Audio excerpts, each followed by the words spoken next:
Hey y'all, hey y'all, hey y'all, and welcome back to another episode of the Redefining Wellness podcast. It's your girl Neek, and I hope that you are feeling wonderful, awesome, and amazing, and all the things that makes you.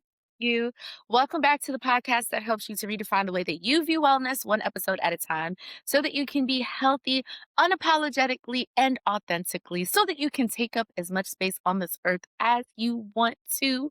Thanks y'all for coming back to the show. Thank y'all so much for coming back to the show.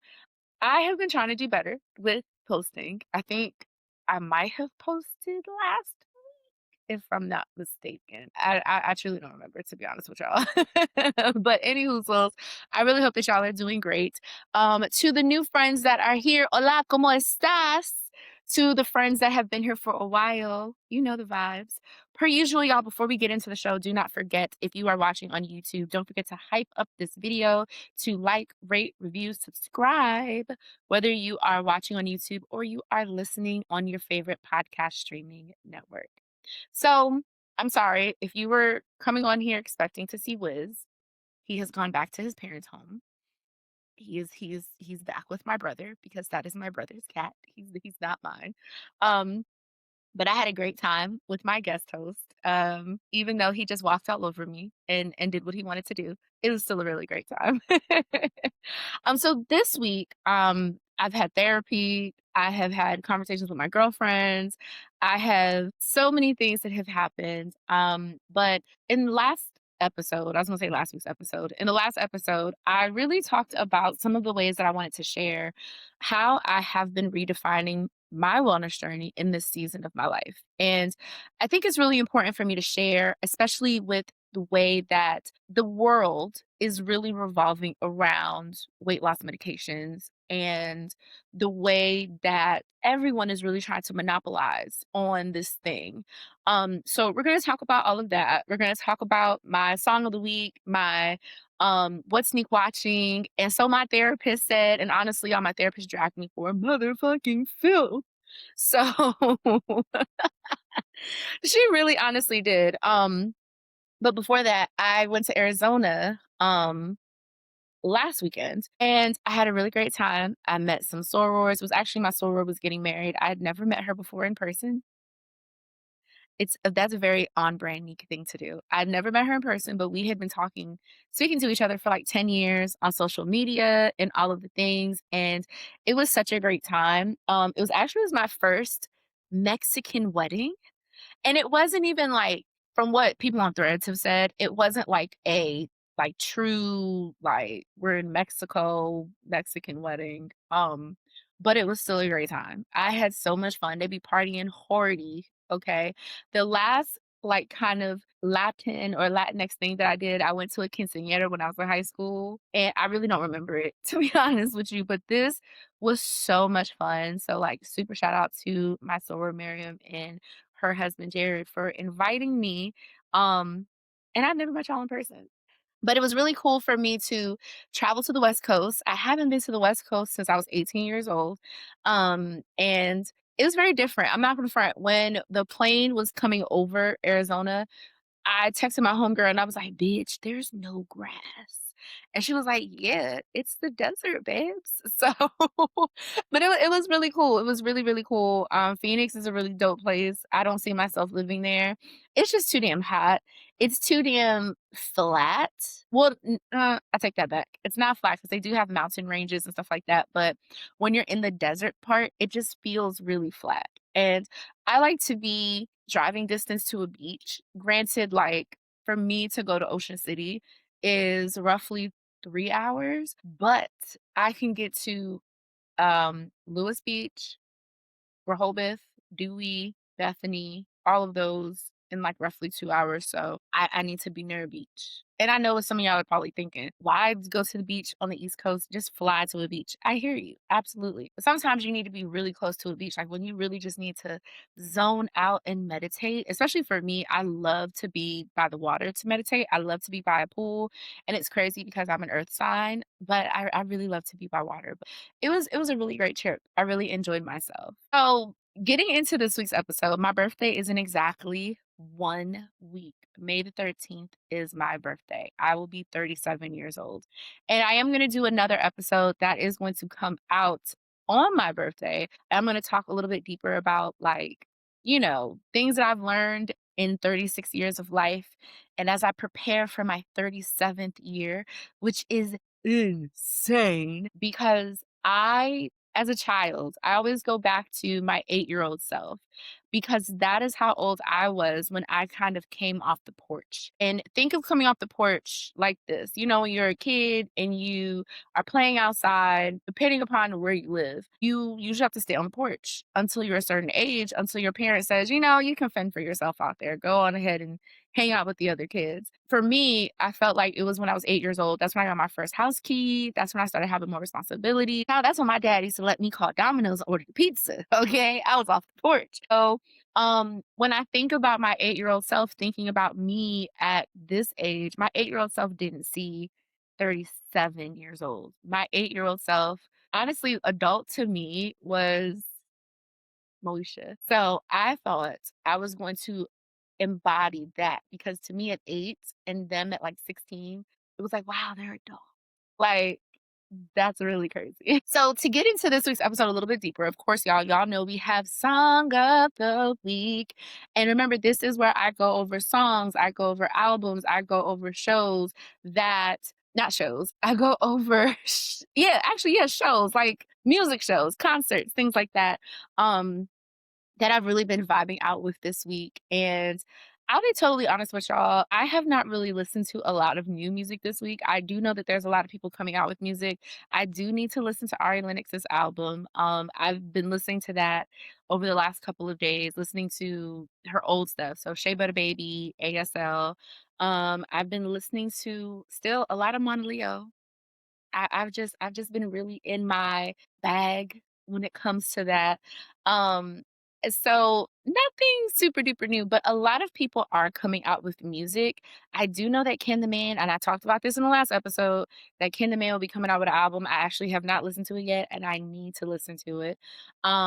Chris Brown's album comes out on Friday. And I know somebody's gonna get upset with me because why are you supporting Chris Brown? I know, I know, I know, I know. But I wanna hear the album. I wanna hear the album because he has a lot of people that's gonna be on that album. Duran's album is coming out. A lot of music. No, I did not get Chris Brown Usher tickets because when they do ticket sales or tickets come out, I'm always on the mic coaching a class, and I can't hold my phone and be in a queue at the same time that I'm saying 3, 2, 1, all out. I just can't do that, y'all. So my hope is that this summer I can make it to somebody's show. I really want to go to Wale's show in June. We'll see if that happens.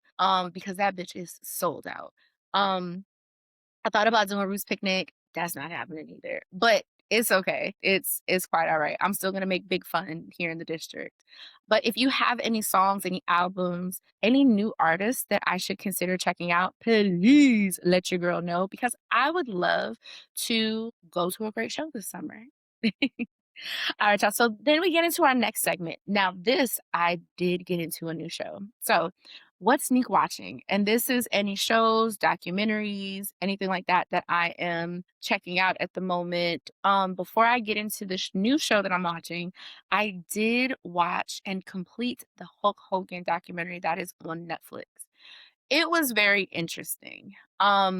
His daughter was not on the documentary. Not surprised. His son, all over the documentary. Not surprised. His ex-wife, all over the documentary. Honestly, not surprised about that as well because he spent most of his life with her. But I did like that the documentary not only showed Hulk Hogan, the personality, the persona, but it also showed Terry Boyea, which is who he really is and how he was as a father and as a husband and as a man in general. How did he become Hulk Hogan? um and I thought it was very well done.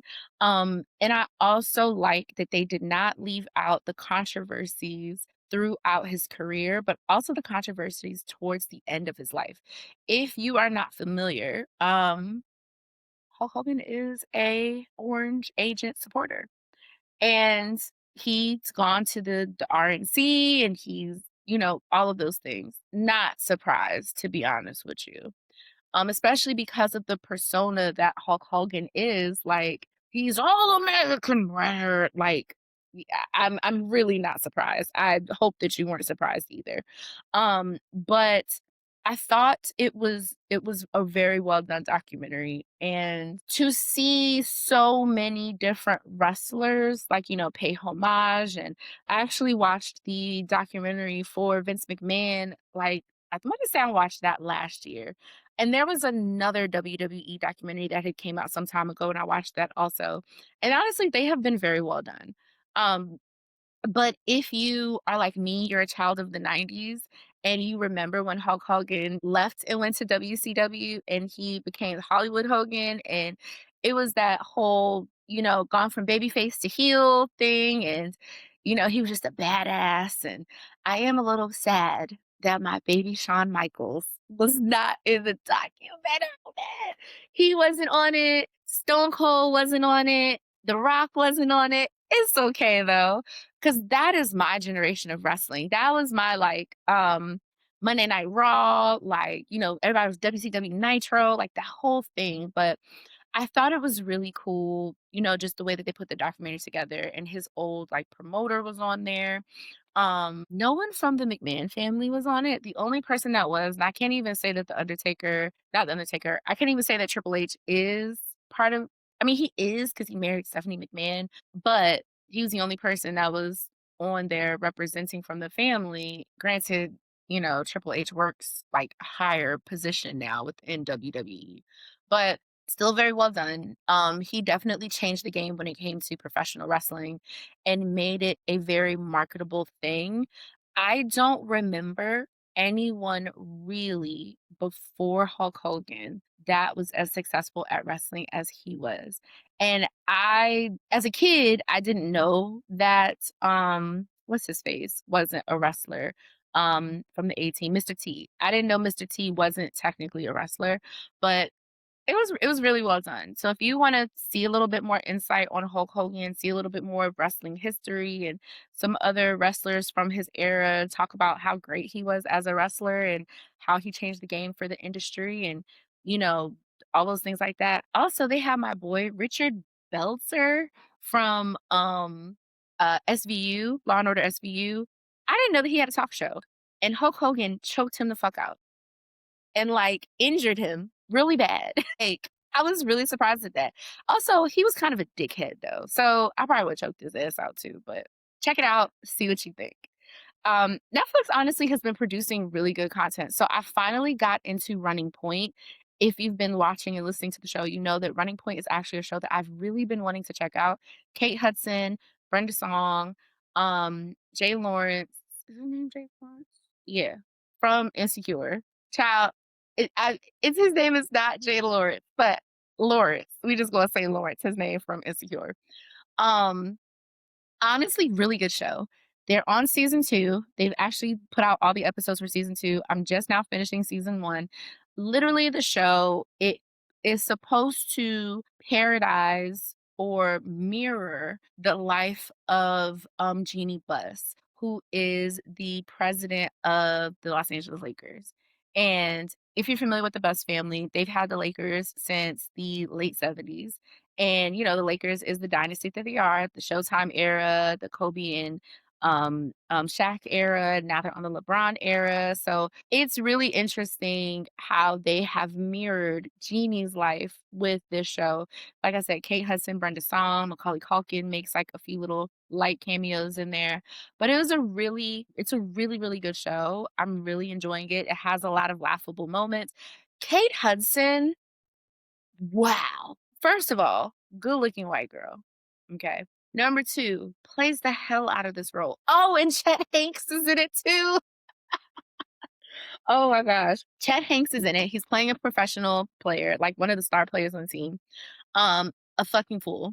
A fucking fool, but he is a good time. The show is a really great time. If you want something that's not too heavy, something that has good laughs, they may throw in a little light heaviness sometimes, like, I don't wanna give shit away, but there's, like, relationship conversations, Just check it out, check it out. It is a really good show, and like I said, I've been wanting to check it out for a while. Mindy Kaling is one of the creators, and she is a huge, of course, a head writer or whatever on the show. So, really, really good. If you have any shows that I should be checking out or any documentaries that I should check out, please email me redefiningwellnesspod@gmail.com, and I would love to talk about the show that you love or maybe the show that you hate live on the show. I do have some movies that I need to go see. I still need to go see Michael. I still need to go see Devil Wears Prada. I'm probably gonna watch Devil Wears Prada, like, the first one again before I go see the second one, even though I know that movie front, back, side to side, okay? But I still want to kind of dig into the themes and conversations and little tidbits that were brought up in the movie that I may have missed my several times of watching it. And also since I've been watching a lot of like retrospects and more conversations about the not the sequel, but just about the first one in general and what's to be expected from the sequel, I'm really excited to do this rewatch and then to also go see the movie as well. So, let's get into it. And so my therapist said, and this segment is going to slide into the main conversation of this week's episode. So, as y'all know, I go to therapy every other week. And this week in therapy, I cried within the first 5 minutes. I'm sure you have too. And on my therapy call, we of course talked about like my birthday. We talked about a few things, and w- two main things that came up from therapy because she drugged the shit out of me, but in the most loving way and in the kindest way. And it was more so she was like reiterating some things. So the first thing is that we talked about dating. And we talked about dating. And I was telling her um, of some of my toxic traits that me and my girlfriends have discussed that I have. And if you have not listened to last week's or the week before's episode, where I talked about how my girlfriends actually drug me by my teeth this week, take a quick listen to that and you'll understand what I'm talking about. So I talked to my therapist about those things, and she was like, "No, Neek, those are not, it's not okay. Like, let's talk about it." So I'm a real thug. I'm a thug. Like I just told my homeboy, I don't fold, but I can be folded. And I struggle with expressing my feeling to men because I have been so hurt in the past from expressing my feelings to men, right? And I'm in this space where I like somebody. And I don't want to admit, I mean, I'm finally doing it now, but for several weeks, I didn't want to admit out loud that I like this person because I didn't wanna walk away with egg on my face. I didn't want to feel embarrassed, or it was like, what do I do if the feeling is not reciprocated? Like, that sucks, like, that's really hard, and nobody wants to hurt their own feelings, nobody wants to be sad, like, we don't got time for all of that, right? And I had talked to one of my homegirls, actually a few of my homegirls, about it this past week. And one of them said, it's better to have loved and lost than to not loved at all. It's better to have had the experience of being treated good and to experience somebody that is really great versus to hide yourself and shield yourself and not have the experience at all. And, she was like, we cry for a moment and then we dust ourselves off and then we continue on with life. You know what I mean? She was like, yeah, you'll have egg on your face, but you can wipe that egg off your face and you can keep on moving. And I was like, damn, bitch, you. And so when I talked to my therapist about it, she absolutely agreed.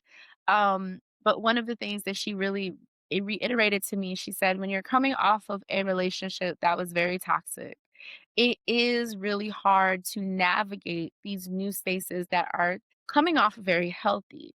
And also, it's hard to healthily express yourself without the fear of pushing someone away or without the fear of rejection. And I think because I was rejected so much by my previous relationship, I was rejected, I was dismissed. I have that fear of being rejected and being dismissed again. And so my homegirls and my therapist have said, if you experience that feeling of being rejected or feeling being your feelings are dismissed, just walk away from it. It's okay. You now know how to walk away from things. And I'm like, yeah, you guys are right. But the big thing that my therapist really reiterated to me when it came to dating, she was like, just say how you feel. Say how you feel. The worst that can happen is someone says, I don't share the same sentiment, or they could say, "Oh my gosh, I like you too." And then you kinda carry on from there. But one of the things that my therapist told me, she was like, "Take everything one day at a time. Do not try to overestimate the days that are to come. Take it one day at a time." And I think that a lot of us can overestimate, and we can not take it one day at a time. We start thinking about future things, and we start thinking about the what ifs, when we should be taking it one day at a time, right? So she also said it's okay to just say, hey, to be honest with your feelings. Hey, I like this person. Even though we are in a society that has now shifted dating, or essentially the goalpost when it comes to dating, I feel like has been moved significantly, to where it's, as the girls say, it's embarrassing to like a man, or they're like, I choose the bear, or it's whatever. And in this current state that I'm in, I'm like, I hear y'all. But for me, as someone that is, I'm very loving, I'm very, just the way that I express love and I express like, my therapist was like, do not suppress yourself of that. Just as we should not suppress ourselves from feeling sadness or feeling anger, we shouldn't suppress ourselves from feeling joy and embracing kindness and embracing that someone may like you, or they have some type of feeling towards you. Like, it's okay. And so getting that confirmation from my therapist actually really helped me. It really helped me. And it's a journey, y'all. It's such a journey, because the other thing with me is, in the dating space, everyone's like, "Don't put all your eggs in one basket. Date multiple people, casually date." That's hard for me. When I like somebody, I'm locked in. You know what I'm saying? But I am still very guarded with my feelings. And my therapist was like, "That's understandable, and that's okay." But she was just like, from what she has said of what I'm experiencing, she was like, "I see green flags so far." She was like, "Let's keep discussing. Let's keep taking it day by day." Um, it's just, it's hard. It's hard. It's hard when you have had something, again, so toxic and so unhealthy, to then you have to retrain your whole brain to be in a space that's healthier, because I was in survival mode for so many years, and now I'm in this space where it's like, "Oh, I don't have to survive. I can just be myself.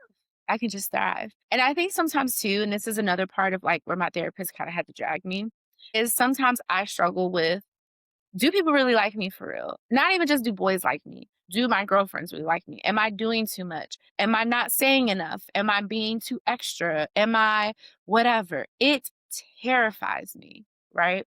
And my therapist was like, if you just be yourself, you don't try to lessen yourself or dim yourself, because I do that. I will dim my own light to be accepted, or I will make myself smaller in order to be accepted. And I'm learning to not make myself smaller, and to not chase the acceptance and validation of other people. Because one thing my therapist said was, people don't owe you validation. They don't owe you that. That's something that you give to yourself. And when she said that, I was like, damn, bitch, you right.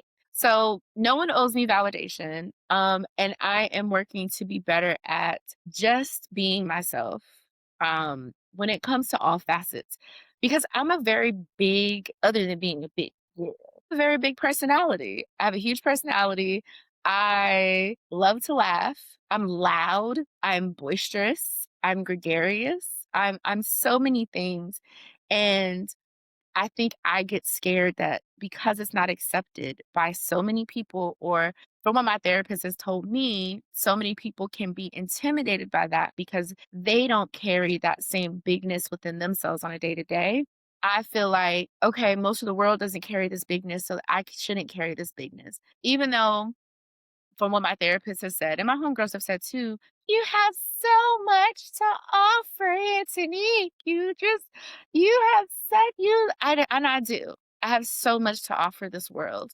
And I'm no longer in a space where I want to stop showing up and stop being loving and stop expressing, I don't want to be in that because it hurts. It hurts to not be your true authentic self. It really, really hurts. Um, and I don't do things, at least not anymore. I don't do things to receive a reaction out of someone. Like, I'm not the best gift giver, but when I give you a gift, it's gonna be a gift. You know what I'm saying? I'm a show up, I'm a support. I try to do the things and sometimes I struggle with am I a good enough friend? You know what I mean? So I'm in this new space of therapy where I have to remember who the fuck I am. You know what I'm saying? And to move through with that. And the other thing that my therapist said, which kind of carries us into this week's episode, y'all know if you've been following me, you've been listening to the episodes, I've been getting trolled like a bitch on Instagram. And it really did something to me. It really hurt me. And I think it more so hurt because the first thing that people do when they want to insult you is they talk about your looks. So they talked about my weight. People talked about my eyes, which my eyes, I'm not as self-conscious about, even though I do struggle with that when I'm, like, dating because I know this eye, she be over here, she be over here, she be over there, and then I have a little blip in my eye, because I have glaucoma, and this blip helps to keep my eye pressure down so that I don't go blind, and I get a little weird when men look me in my face. I don't look directly at them, not because I don't like them or because of whatever, it's just because of my self-consciousness. But anyways, I was telling my therapist how like it has really kind of like made me feel uncomfortable to post. And I've really been struggling to find my groove with social media again because it hurts. It really hurts when someone hurts your feelings or not even someone when people hurt your feelings. And one of the things that I shared with her, and shout out to my homegirl Christine, I had her on my podcast, my last podcast. I was trying to find the words to express the pressure and the guilt that I feel with not being on a weight loss medication. I'm a plus size girl. I've always been a plus size girl. Even when I lost my weight, I was still a plus size girl, right? I enjoy being plus size. I enjoy being curvy. I enjoy having a little something you can hold on to. Like, I love having a little thigh. You know what I'm saying? I love it, right?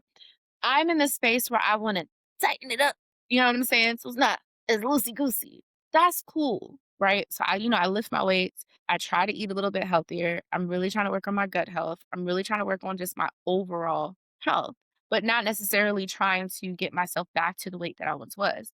And what I was telling my therapist was it's really hard to be a girl that has been plus size most of my life.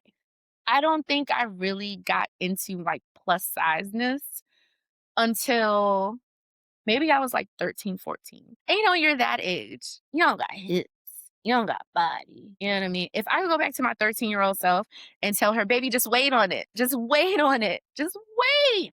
Even my 17-year-old self, even my 21-year-old self, "Baby, just wait on it. You gonna be a baddie." You know what I'm saying? And so being in this world that is so consumed with thinness and now the pendulum is swinging back to that. At one point in time we were in the pendulum swing of body inclusivity, body positivity, body neutrality, body acceptance. We were in that space and it was a beautiful space to be in. The clothing stores were embracing it. Everything was embracing being a bigger bodied person, But now that we have more access to these weight loss medications, because they've always been around, they've just been trying to fine tune it a whole lot more. There feels like this guilt that I experience of like, am I wrong for not doing this? Because everybody's doing it. Am I wrong for that? There's also the guilt of my doctors are constantly talking to me about, I can give you a little GLP-1 if you want a little GLP-1. Your insurance is going to cover it. Am I wrong for wanting to have my body and wanting to feel safe and secure and happy and healthy in my body? without trying to strive for thinness. Am I wrong for that? And I really sat with my therapist and we had that conversation. And she admitted that she cannot fully connect in a sense of that's not her ministry. And that's cool. I absolutely understand it. But one thing that she did tell me was, I don't do a lick of exercising. And when I do exercise, I look up to you so much because you have so much knowledge. You actually move your body, you help people move their bodies and be better, with who they are. And during my call, she was like, I want you to tell me, walk me through your journey of getting into fitness from the time that you decided you're going to major in what you're going to major in college to where you are now. And I mapped that whole thing out. And the one thing that I kind of came back to was I want to represent the person that I always wished that I had when I was 13, 16, 18, 21, 25, 27, 30, 33, 35. Wish that I saw myself, or a woman that I could truly look up to and say, I'm trying to be like her. She's confident, she's thick, she's a baddie, right? And I realized I am that person for myself and I'm that person for a lot of people, which I love. I love that. I love that I can inspire so many people to be healthier, to be better, right? But bad bitches have bad days. We be having bad days. And one of the things that I, had to really express to my therapist is that I'm in this crossroads, and this kind of phases into where I am on my fitness and wellness journey. I'm in this crossroads of, do I go back to being on my super strict regimented shit where I was afraid of food, where I was trying to just lose weight, where I was constantly working out, where I was do I wanna go back to that? Because I remember that girl drove to the gym in a fucking snowstorm. Or do I continue to embrace who I am? Do I continue to do my workouts, change my eating in a way that is going to support my gut health, support my blood sugar not spiking and staying high all fucking day? Do I, find new ways to move my body that feels good, especially with me having fucking injuries? Like, I have knee issues. That sucks. I have issues with my feet. That sucks too. You know what I'm saying? So I have decided through many tears, I don't want to go back to being that regimented, super strict girl. Like when I was on the way back from Arizona, and one of the things for me is that when I like a boy, I'm constantly thinking about that boy and I don't do any work. And I get nothing done because I get caught up in limerick, like infatuation, like very deep infatuation. And I told myself, I said, all right, I need to get locked the fuck back in because this is ridiculous. But when I talked about it with my girlfriends, and I was just like, I don't like locking in like in that type of way. And I remember talking about the great lock in of 2025 that everybody was doing last year. And I said, you have to be able to find something that you can stick to, that is that can last your life, that's sustainable, that's manageable. And when I was on the plane, I'm coming up with all these ideas of all these things I can do. I'm like, oh my gosh, I can go back to counting calories. I can go into this. I can go into that. And then I realized, one, I hate counting calories. That's number one. The only thing that I will track and measure is my carbs and my protein. And I'll make sure that I get 6 ounces of protein with every single meal and I prioritize protein. But my biggest thing is I have to not eat a whole bunch of fucking sugar. That's my problem. I love candy and I have to be very mindful of candies and sodas. I love that shit. That's okay. I also have to be mindful of the amount of fats and oils that I'm consuming because I have gallbladder issues. Welcome to being an adult, guys. I was like, okay, I can go back to being in this space of being super strict. That would also mean not really going to happy hour with my friends. That would also mean not going to brunch. Bitch, I live in DC. What you mean I'm not going to brunch? You know what I'm saying? That would mean, when I'm dating, like being stressed about food. And that's the other thing. I like to eat food. I want these men to know I like food. So don't, I need Food, yummy. I love food. Like, I don't experience food noise, right? Where it's like, eat me. I honestly, I don't even know what people's food noise sounds like.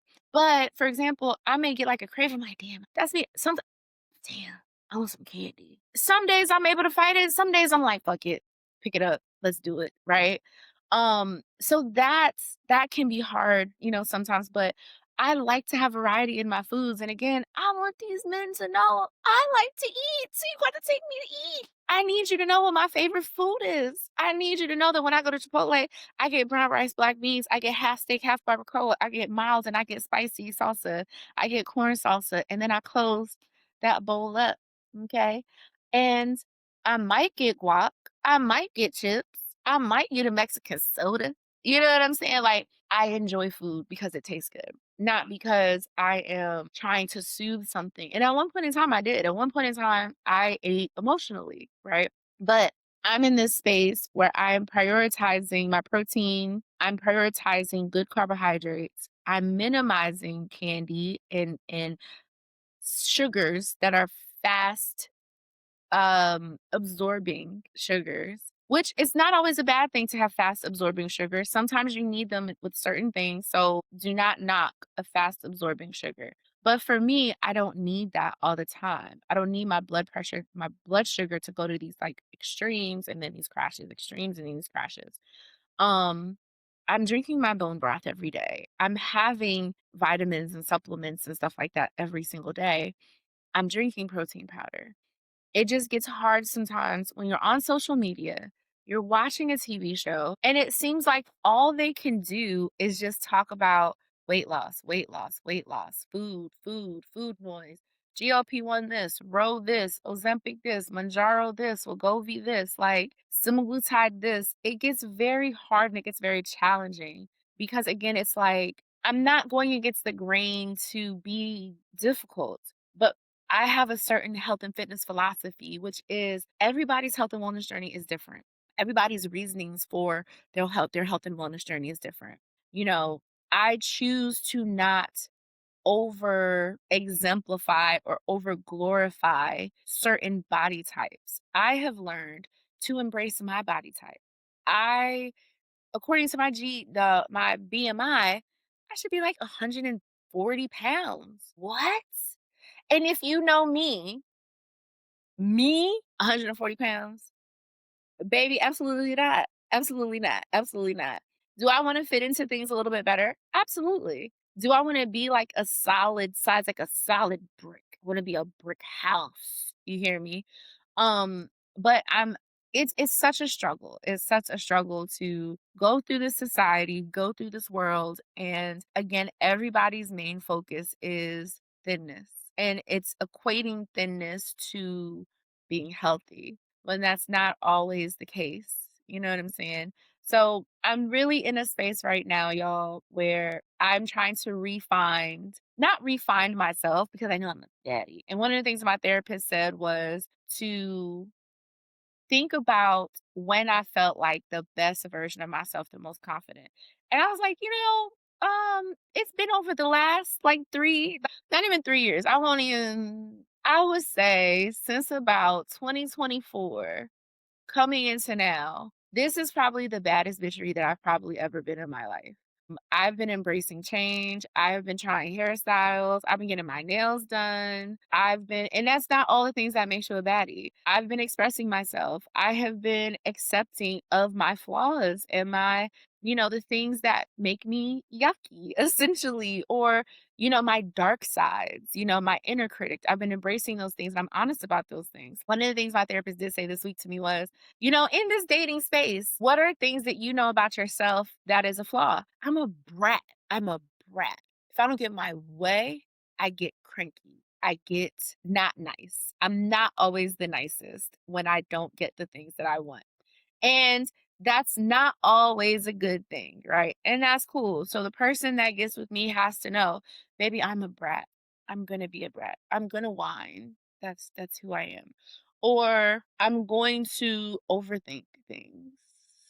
I'm that's who I am. And she was like, it takes a really big person to be able to say, yeah, these are my flaws. I know that these are things that I should and continually work on. But that's what makes me beautiful.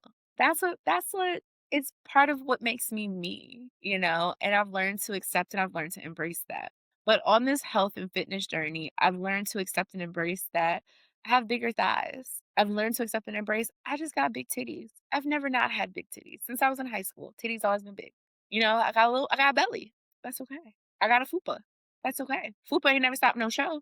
Just lift that bitch up. You know what I'm saying? So it is it can be really difficult once again to be like the lone chocolate chip on a sugar cookie. And it's like the world is the sugar cookie doing Ozempic and I'm just that one little chocolate chip. There's a few people that I know that don't want to do it, refuse to do it. Because for me, it's the side effects. I don't want to experience those side effects. I'm very big on side effects. Absolutely not. Same thing with like other types of medication. I don't want the side effects. I don't want to experience it. If it's going to affect me in my day to day, I don't want to experience it. So for now, y'all, I am lifting 3 to 4 times a week. I am doing my cardio 1 to 2 times a week. I am giving myself the rest that I need and that I deserve. I'm making sure to eat because that's the other thing is that you don't see health results by starving yourself. So I'm not starving myself. I'm taking the time to stretch. I'm trying to be better with that. But also I'm going to the doctor. I'm going to the doctor. I'm getting my blood work done. I'm doing all of the things. So that's where we are. That's where we are.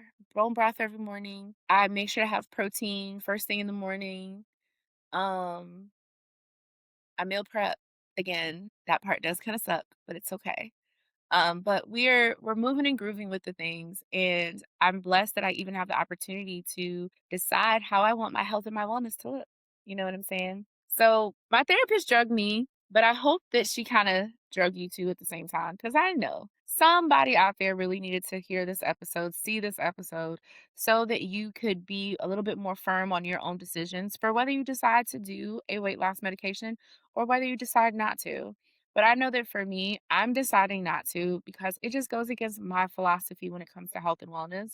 And I truly believe that, and I've seen too, but I truly believe that you have to be able to sustain something in order for it to work. And I don't see for myself that route sustaining for me because then I'd have to be on it forever. And I don't want to be on it forever. And I hope you don't want to be on it forever either. But I hope that this week's episode has helped you in some type of way. It's helped you to make certain decisions. I hope that it's helped you to maybe express yourself a little bit more. Maybe you got a little boo that you're talking to and you need to express how you feel. You know what I'm saying? So I hope it helped you, friends. As always, thank you for watching. Thank you for listening. Please make sure to like, rate, review, subscribe. Make sure to hype this episode up. Please make sure to tell a friend, to tell a friend, to tell a friend. Remember, that helps for the show, the episodes, all the things to grow. I will be getting back on social media. I am doing a series over the next 6 days of 36 things that I've learned in my 36 years. Each day, I'm doing 6 things and I'm breaking them off into different categories. So I hope that you check it out. I hope that you follow me on social media at HeyNeekV on Instagram, on TikTok, on Facebook. I am Redefining Wellness. And then, of course, here on YouTube, I am Redefining Wellness. As always, y'all, thank you so much for listening. Thank you so much for watching. And thank you for being uniquely fit. See ya.